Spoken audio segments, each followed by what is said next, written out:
Good evening everyone, कैसे हैं आप सब लोग। मेरा नाम है राहुल और मैं दूंगा आपका सीडीपी का प्रैक्टिस सेट। जैसे सुबह प्रॉमिस किया था ना कि शाम को आएगा, तो आज आपका प्रॉमिस पूरा हो रहा है। ठीक है, पहला क्वेश्चन है आपका उत्तर बाल्यावस्था। उत्तर बाल्यावस्था देखो, एक तो होती है पूर्व बाल्यावस्था, एक होती है उत्तर। पूर्व बाल्यावस्था होती है 2 से 6, ये होती है 6 से 12। ये चीज़ याद रखना। तो ये पूछ रहा है उत्तर बाल्यावस्था में बालक भौतिक वस्तुओं की किस आवश्यक तत्व के परिवर्तन समझने लगता है। तो द्रव्यमान, संख्या, क्षेत्र सभी समझने लग जाता है। आंसर क्या हो जाएगा इसका? D. Next micro teaching. Micro teaching की कुल अवधि पूछ रहा है कितनी है। तो देखो ये है 45 मिनट। और ये कब स्टार्ट हुआ था? स्टैनफोर्ड विश्वविद्यालय में, ये याद रखना।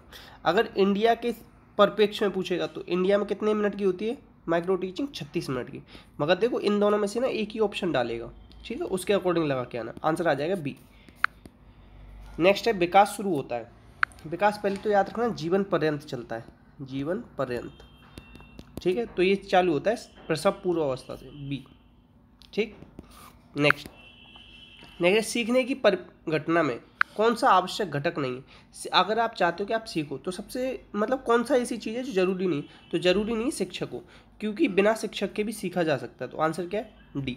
आंसर क्या है? डी। नेक्स्ट बालक में अपराधी, अगर कोई बच्चा अपराधी हो रहा है तो ये विकसित होने में प्रमुख कारण किसका रहता है? परिवार का वातावरण। परिवार का वातावरण अगर अच्छा नहीं होगा तो बच्चा अपराधी प्रवृत्ति का निकलेगा। आंसर है ए। नेक्स्ट बच्चे का मूल्यांकन कैसे होना चाहिए? सीसी, सतत और व्यापक। सीसी कब आया था? ये 2009, याद रखना। आंसर आ जाएगा बी। नेक्स्ट जन्म के समय शिशु क्यों रोता है? जैसे ही जन्म होता है ना, तो देखते हो कि पिक्चरों में दिखाया जाता है कि बच्चा एकदम रोने लगता है। तो क्यों? क्योंकि वातावरण में परिवर्तन हो जाता है। माता की गर्भ के अंदर वातावरण अलग होता है और जब वो बाहर आके दुनिया देखता है तो वातावरण अलग होता है। आंसर आ जाएगा बी। नेक्स्ट बालक में अस्थायी दांत बताने कितने होते हैं? तो ये होते हैं 20। कितने होते हैं? 20। टोटल दांत कितने होते हैं हमारे? 32। और अस्थायी दांतों का सूत्र क्या है? 2102। 2102, ठीक है। 2, 4, 5 और ये 4 साइड में होते हैं ना, एक ऊपर ऊपर नीचे नीचे, तो इस तरीके से 20 बनते हैं। आंसर क्या आ जाएगा? बी। ये दंत सूत्र भी पूछ लेता है, ये दंत सूत्र है 2102, याद रखें। नवजात शिशु के गाल को छूने पर वह अपना मुंह खोलता है। क्या छूने की क्या बात कर रहा है? गाल। गाल छूने की बात करें ना तो क्या करोगे? रूटिंग। अब कभी भी पैर में कुछ मारने की बात करें उंगली से हल्का सा, तो वो बेबिंस की। मोरो होता है कमर को मोड़ना, ठीक। आंसर क्या आ जाएगा? सी, रूटिंग। नेक्स्ट कह रहा है कि अधिगम की दर और अधिगम के सीखने में लगाया गया समय दोनों जब निश्चित अनुपात में बढ़ते हैं इस तरीके से, तो ये क्या होता है? सरल रेखी वक्र।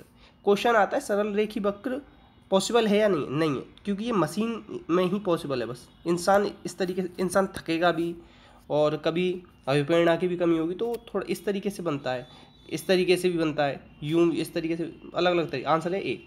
सबसे अच्छा वक्र कौन सा होता है? नतोत्तर वक्र। क्या होता है? नतोत्तर वक्र, इस तरीके से जाता है, ठीक है, याद रखना। और बस सबसे अच्छा कौन सा होता है? नतोत्तर, याद रख लेना। ये आंसर है इसका ए। नेक्स्ट अत्यंत निपुणतापूर्ण अधिगम पद्धति बंडूरा ने बल दिया। बंडूरा किस बात कहता है? सामाजिक अधिगम सिद्धांत। वैसे इनका सामाजिक संज्ञानात्मक सिद्धांत भी है। कहाँ के रहने वाले हैं ये? कनाडा के रहने वाले। तो ये निरीक्षण युक्त अधिगम पे जोर देते हैं। इन्होंने किस पे प्रयोग किया था? बोबोडॉल पे किया था, बोबोडॉल पे, ठीक है, याद रखना। ये आंसर क्या आ जाएगा इसका? सी। नेक्स्ट निम्न में से किस मनोवैज्ञानिक के द्वारा सृजनात्मकता को व्यक्तिगत भिन्नता का प्रमुख कारण माना? एडलर। अच्छा, एडलर ना जन्म क्रम पे जोर देता है। किस पे देते हैं? जन्म। छोड़ो, ये बात छोड़ दो, केवल इतना याद रखो, एडलर। सृजनात्मकता, क्रिएटिविटी को क्या कहते हैं? Out of the box thinking. Out of the box thinking. Answer है ए। नेक्स्ट मनोविज्ञान शाला इलाहाबाद की स्थापना किस समिति की संस्तुति के आधार पर हुई? तो ये नरेंद्र देव। ये क्वेश्चन आता है कि कहाँ पर है मनोवैज्ञानिक शाला? इलाहाबाद में। किसकी समिति? नरेंद्र देव। कब हुई थी? 1954। तीनों चीज़ याद रखोगे। चलो कुछ डेट्स बताता हूँ मैं, वो याद रखना जो इंपॉर्टेंट। 1879 में क्या हुआ था? विलियम वुंट लिप्जिंग जर्मनी में पहली प्रयोगशाला खोली थी, मनोवैज्ञानिक शाला, ठीक है, याद रखना। अब देखो और क्या याद रख सकते हो आप याद रख सकते हो 1900 में मनोविश्लेषणवाद की स्थापना हुई थी। 1912 में क्या आया था बताओ? 1912 में आया था आपका गेस्टाल्टवाद। 1913 में आपका व्यवहारवाद। 1905 में क्या आया था? बिने और साइमन ने पहला बुद्धि परीक्षण किया था, ठीक है, याद रखना। 1912 में क्या आया था बताओ? आईक्यू का विचार दिया था स्टर्न ने। 1916 में टर्मन ने दिया था, ठीक है, ये सब याद रखना। और क्या याद रख सकते हो आप लोग, आप याद रखना एक कि 1916 में प्रथम मनोवैज्ञानिक प्रयोगशाला कलकत्ता विश्वविद्यालय में खुली थी। कहाँ पे खुली थी? कलकत्ता विश्वविद्यालय, इतना याद रखना। और 1954 में मैस्लो ने अपनी किताब लिखी थी मोटिवेशन एंड पर्सनैलिटी। ये सारी डेट्स याद रखना जो बताइए, इंपॉर्टेंट है ये। नेक्स्ट, इसमें से कौन सा सही है, सही बताना है। तो अधिगम के प्रकार गैनी ने दिए, कितने प्रकार बताएं? 8। किताब कौन सी? Condition of learning. इतनी चीज़ याद रखो। सामाजिक अधिगम की बात किसने करी है? ये करी बंडूरा ने, ठीक है। अनुभवजन्य, ये सही है। अंतर्दृष्टि की बात कौन करता है? गेस्टाल्टवाद। गेस्टाल्टवाद की शुरुआत किसने की थी? बर्दिमर। और कौन है इसमें? कोहलर, कोफका, ये भी याद रखना। कोहलर ने किस पर प्रयोग किया? चिंपैंजी। नाम क्या था उसका? सुल्तान। कहाँ पे किया? टेंडीप द्वीप, किनारी शहर। ये सब याद रखना। और कोफका की किताब कौन सी है? कौन सी बताओ? थ्योरी ऑफ गेस्टाल्टवाद, ठीक है। आंसर क्या आ जाएगा इसका? सी सही है, कार्ल रोजर्स। नेक्स्ट, अमूर्त तर्क और अमूर्त तर्क कब शुरू होता है? ये याद बता दो। देखो ये सब किससे रिलेटेड है? प्याजे। प्याजे कहाँ के थे? स्विट्जरलैंड के। प्रयोग किस पे किया? अपने 3 बच्चों पे, ठीक है। इतना याद रखो। 4 अवस्थाएं बताई उन्होंने, ठीक है। नैतिक किसकी? संज्ञानात्मक विकास की, ये भी याद रखो। देखो सबसे पहली कौन सी थी इसमें? संवेदी पेशी, जन्म से 2, याद रखो। पूर्व संक्रियात्मक 2 से 7। पूर्व संक्रियात्मक में ही क्या होता है बच्चा? ईगो सेंट्रिक होता है, याद रखो। एनिमिज्म यहीं आता है, सारी चीज़ों को जीवित मानने लग जाता है, ठीक है। जैसे कुर्सी टेबल इन सब में जान है ऐसा उसे लगता है। और यहीं पे क्या होता है? सेंट्रेशन होता है, एक ही चीज़ पे जोर देता है, अलग अलग पहलू नहीं समझता। तो ये अमूर्त तर्क कहाँ पे आता है? औपचारिक में। औपचारिक होती है 11 से 15 वर्ष, ठीक है, याद रखना। आंसर क्या हो जाएगा इसका? डी। नेक्स्ट है बुद्धि परीक्षण नहीं है। कौन सा नहीं है? रोरसा शाही डब्बा 1921 में आया था। ये किसने किया था? हरमन रोरसा। और इसमें 10 कार्ड होते हैं। ये किसका है? व्यक्तित्व का परीक्षण। किसका है? व्यक्तित्व का। आंसर क्या आ जाएगा? सी। आंसर क्या आ जाएगा? सी। नेक्स्ट कह रहा है कि जब धूप तेज एवं असुखद हो तो व्यक्ति धूप का चश्मा लगा लेता है तो उसकी असुविधा कम हो जाती है। तो ये नकारात्मक पुनर्वलन।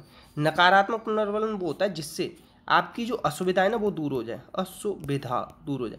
ऐसे समझो, आप गर्मी पड़ रही है ना, तो कमरे में आप बैठे हो, तो मैं आया, मैंने पंखा चला दिया, तो वो भी क्या है? नकारात्मक पुनर्वलन, जिससे ना काम में बढ़ोतरी हो जाए, काम और जल्दी होने लग जाए। आंसर आ जाता है ए। नेक्स्ट है मनोवैज्ञानिक वाइगोत्स्की के अनुसार। वाइगोत्स्की किससे रिलेटेड बताओ? वाइगोत्स्की समाज से रिलेटेड, सामाजिक बात करते हैं, जितनी बात करेंगे समाज से सीखता है बच्चा।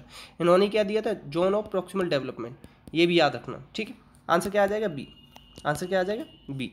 नेक्स्ट है बाल विकास एवं विकासात्मक मनोविज्ञान नामक पुस्तक किसने लिखी? तो ये लिखी है हरलॉक ने। किसने? हरलॉक। अच्छा, स्किनर ने प्रोग्राम लर्निंग, ठीक है, ये दिया है। इंस्ट्रूमेंटल लर्निंग, ये दिया है, ठीक है। और क्या दिया है इन्होंने? ऑपरेंट कंडीशनिंग, ये भी दिया है, ठीक है। और इन्होंने क्या दिया? क्लासिकल कंडीशनिंग दिए, पावलोव ने। प्रयोग किस पे किया? कुत्ते पे। स्किनर ने चूहे और कबूतर पे, ठीक है, याद रखना ये सब। आंसर क्या आ जाएगा इसका? डी। नेक्स्ट, अब देखो विकास के संदर्भ में निम्न में से कौन सा आनुवंशिक विकास केवल महिलाओं में पाया जाता है? देखो शाहरुख खान की मूवी देखी है ना आपने, उसमें वो क्या कहता है? पलट मतलब क्या होता है? पलट मतलब होता है टर्न मतलब क्या होता है? पलटना। तो टर्नर सिंड्रोम केवल महिलाओं में पाया जाता है। आंसर है ए, ऐसे याद रखना। अच्छा, डाउन सिंड्रोम क्या होता है? 23वें गुणसूत्र से रिलेटेड होता है, ट्राइसोमी हो जाती है इसकी। आंसर क्या है इसका? ए। नेक्स्ट, वह मापनी जिसमें अंतराल के समस्त गुण के साथ परम शून्य जहाँ होता है ना उसे अनुपात मापनी कहते हैं, कई बार पूछा गया। आंसर है बी। नेक्स्ट है इसका अभिप्रेरणा का प्रत्याशा सिद्धांत, ये दिया था विक्टर ब्रूम ने। मैस्लो ने मोटिवेशन एंड पर्सनैलिटी किताब की थी, ये पता है आपको। और अच्छा, स्किनर ने क्या दिया था? देखो, एक है ARS सिद्धांत, ठीक है, एक है SR सिद्धांत, ठीक है। SRT शर्त, ये थॉर्नडाइक ने दिया। RS स्किनर ने दिया है। इसकी किताब है बिहेवियर ऑफ ऑर्गेनिज्म, ये भी याद रखेंगे। आंसर क्या आ जाएगा इसका? सी। आंसर क्या आ जाएगा? सी। नेक्स्ट है प्राथमिक कक्षाओं में शिक्षण की खेल विधि किस पे आधारित है? तो वृद्धि और विकास के मनोवैज्ञानिक सिद्धांतों पर, डी।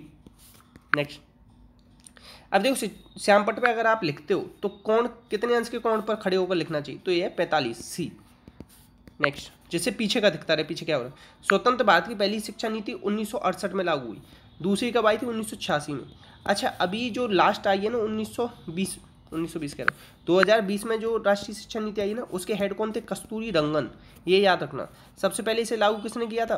कर्नाटका ने, ये याद रख लेना इतना सब, ठीक है। आंसर क्या आ जाएगा इसका? 1968 बी।